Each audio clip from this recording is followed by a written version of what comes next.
Hey up lads and lasses, Danfire here, back again with some more Infinite Lagrange.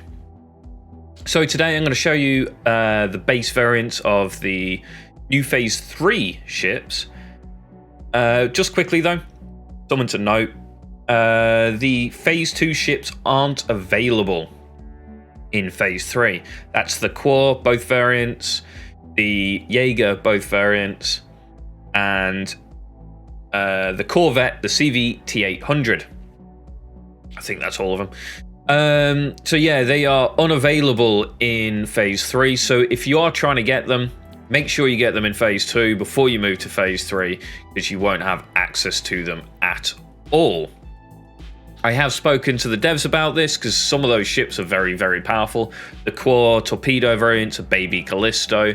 The CVT-800 is one of the best Corvettes in the game. And the Jaeger, the aircraft variant at least anyway, is very, very powerful because, you know, 4 Corvettes on it is very, very strong. So, spoke to the devs about that. The ships are on a rotation basis, so you will see Phase 2 ships at some other point in some of the other phases later on. So don't fret too much if you don't get them in Phase 2.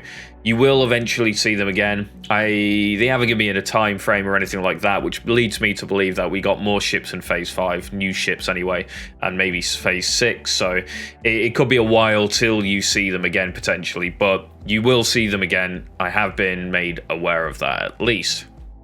Right, let's jump into it. So I'm not going to add these to the rankings, it's just the base variant. I'll do the ranking when I have the full phases, and yeah, the full variants, and they'll be added to the main ranking boards at that point. So, just something also to note. Same as Phase 2, you get 10 boxes at the start that have the potential to drop these. If you don't get them in those, the black market boxes will eventually have access to them after a period of time, as you can see here, but we can still view them at the current moment. So this is the Aldebra, the heavy cannon destroyer. It's running the Fortress battery system. It's the same as the Chimera, but in destroyer variant, it's got pretty good armor for a destroyer as well. Interestingly, there's no strategies here. So, first up, we have the dual cannon anti-ship battery at 350 damage per hit, 2 rounds times 1. There's a pair of them, so you're firing 4 rounds every 16 seconds. Not bad at all. And it has a little generic anti-frigate and stuff like that. Corvette, fighter, destroyer, frigate. It's also got a anti-air system as well. This will primarily destroyers, frigates, carriers, battle cruisers, and then cruisers. So it is more anti-small. We've got triple damage mods that we can pick up here. Double cooldown, some hit rate against frigate destroyers, and some hit rate against fighters, corvettes, with just a general hit rate increase. You have what? 3, 6. So for me, I'd probably pick up the triple damage, the double cooldown, and then I'd probably pick up either the firing assistance against frigate destroyers here, or just the base hit rate increase. If it's anything like the Chimera, it's possible that dropping one of the damage mods to pick up both the hit rate against frigates and destroyers and the generic hit rate increase, as that might give you a better hit rate, which will give you better efficiency at, you know, dishing out your damage. So that's a potential as well, if it's anything like the Chimera, which is not the most accurate ship in the game anyway. Like I mentioned earlier, there is a near defense system as well. This is purely Corvette fighters. It will hit destroyers and frigates, but its damage is pretty low, although fair amount of rounds and a fairly good attack interval. Up here we got damage increases and hit rates, so yeah, not bad. If they fix anti-air, or if anti-air gets changed in some way, the anti-air weapons are, you know, worth talking about a little bit, at least at the moment.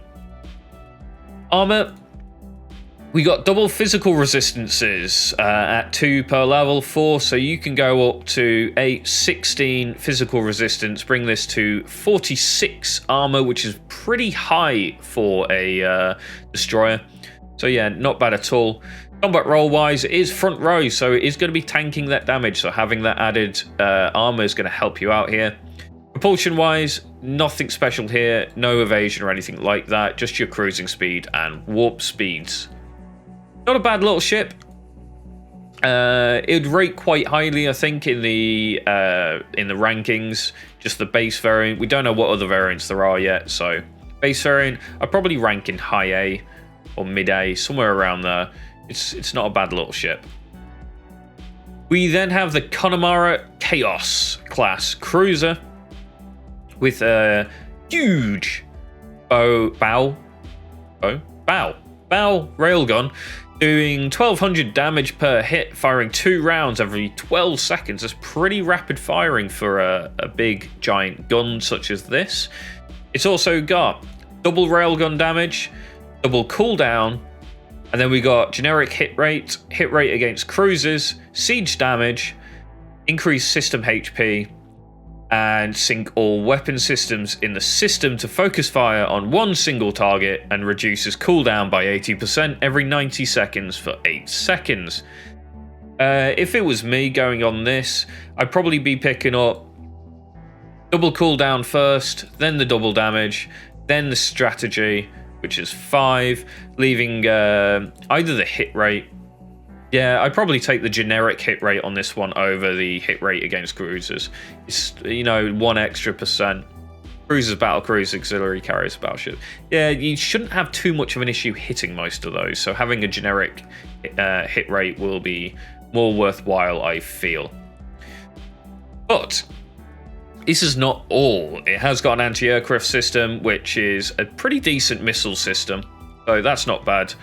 And generic armor with, your typical energy resistance and physical resistance increases, which is quite nice. But it has got additional propulsion system, which means that it's got a base 15% ship evasion, which can be increased by another 16%, bringing it to 31% ship evasion, which puts it on par with the IO, but this is also mid-row. So it's going to do quite well, I feel. The fact that it's mid-row, 31% evasion, you can bring up its armor to around 50 something, I think, and you can bring up its energy resistance up a little bit. It's going to make it quite tanky, quite stable. It's going to be in the fleet. It won't move around too much. Well, I say move around, it won't get killed off too much, with a very powerful bow railgun system that's going to be dishing out quite a considerable amount of damage. Like I said, that's a big gun on the front of this thing, and yeah, I think it'll do pretty well. This railgun, right? Battleship carrier, auxiliary ship, battlecruiser, cruiser. So yeah, it's hitting the right targets for that kind of damage output. So yeah, not bad at all. Definitely anti-large. We then, what I believe is the MVP of the Phase 3 ships, and that's the Mistral Fighter. So this is primarily an anti-aircraft type.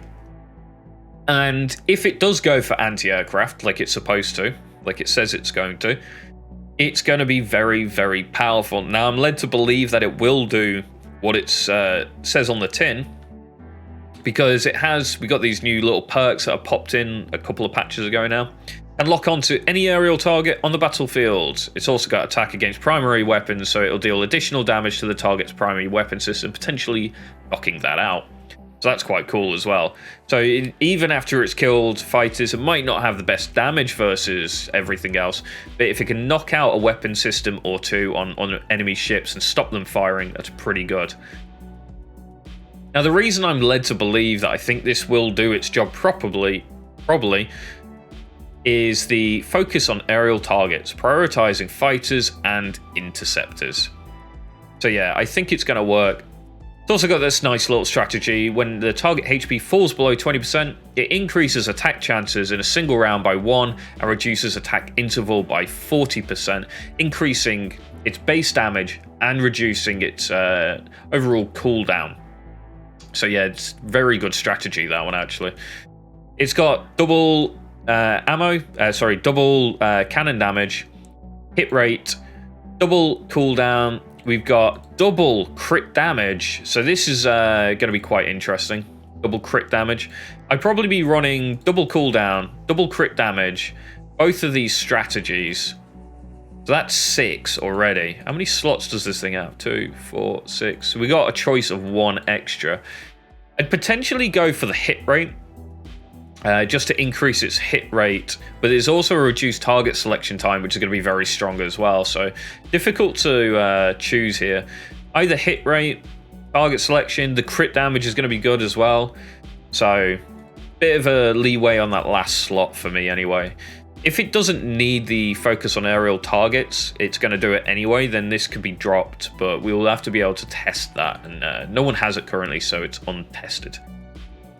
It's also got the typical propulsion system with the RTB, reduce selection times, and increase hit rate of ship weapons as well. This is going to be very cool with ship evasion as well.